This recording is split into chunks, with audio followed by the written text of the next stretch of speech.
Baltic republics, a love-hate relationship, debunking the myth of Baltic unity. When people in Europe or the US say the Baltic states, they usually imagine three small friendly democratic republics standing in the way of Russia's aggressive designs. Alas, there is a strong cliché existing in the West about Lithuanians, Latvians, and Estonians being closely related, speaking the same language, and having nothing to quarrel over. In fact, these three republics are unable to act in concert even against Russia and have problems complying with the standards of decency governing the European Union. You don't believe me? Here is the proof.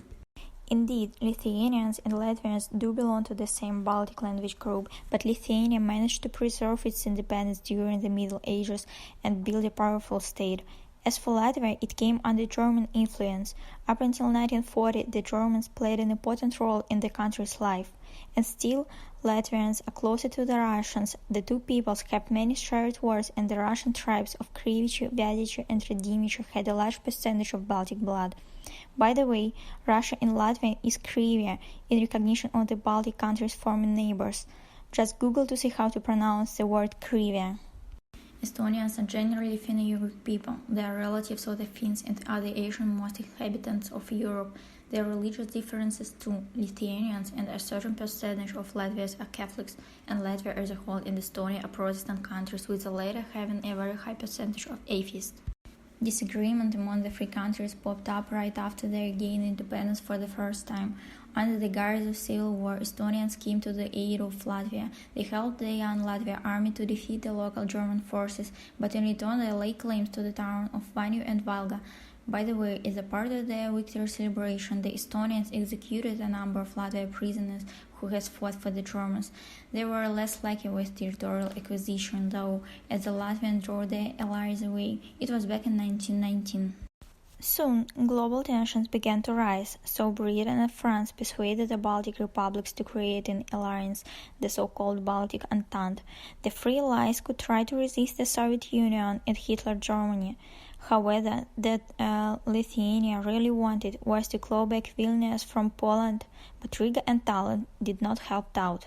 Overall, the allies distrusted each other so much that they eventually surrendered to the USSR one by one, even though they had a combined population that was 3 times bigger than that of Finland, which, although defeated in the war, still managed to retain its independence. In 1991, these three republics regained their sovereignty only to find new reasons for trouble. First off, in 1995, the Selk War broke out between Latvia and Estonia over their sea border. Estonian border guards were going after Latvian poachers, and Latvian naval boats protected them. As a result, the Latvian Prime Minister personally asked for the help for the US Vice President Albert Koh, who visited Estonia, refusing to discuss any cooperation with Tallinn until the border was duly delimited. In 1998, the pig war broke out. In its effort to protect the country's pig breeding sector, Latvia imposed protective duties against its neighbors, which cost Lithuanian farmers alone more than $6 million in losses. However, after Latvia joined the European Union, its pig breeding died out all the same. In 2007, protests by members of Estonia's ethnic Russian community, enraged by the local authorities' decision to dismantle a monument to Soviet soldiers who fell liberating the Baltic Republic during World War II and later declared the symbol of occupation, flared up. As a result, Russia imposed an embargo against Estonia and scaled down cargo traffic going through its seaports. Latvian politicians, they did the absolute impossible by failing to speak out loudly in support of Estonia. As a result, in 2007-2008, Russian transit through Latvia increased. The Baltic Republic's accession to the European Union and NATO in the early 2000s only exacerbated their differences. The question now was who should the European Union help more?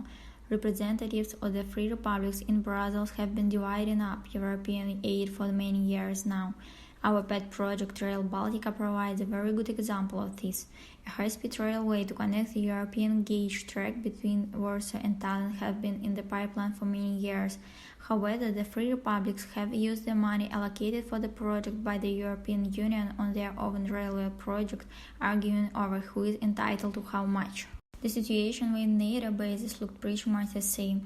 Military bases are profitable, they provide jobs and infrastructure. Therefore, the dispute over where the defense of the Baltic borders will be deployed goes on. Estonia is a clear winner here due to its knack for conducting well-publicized exercises and the opening of a NATO cyber center on its territory. Right now, there is yet another conflict unfolding between Latvia and Lithuania. Vilnius fully supports the Belarusian opposition as it wants to finally stop buying electricity from Russia and Belarus. Latvia, meanwhile, is saving the remains of transit cargo by going very easy on Lukashenko and continuing to buy electric power from Belarus. Therefore, Lukashenko opened the border with Lithuania for migrants from the Middle East, who especially bought to Belarus. As for the Latvian border, everything is calm there, at least for now. So the Baltic states are three completely different countries, each with its own interests. There is only one thing that unites them, and this is the imagined threat from Russia, which however has no wish to cede them.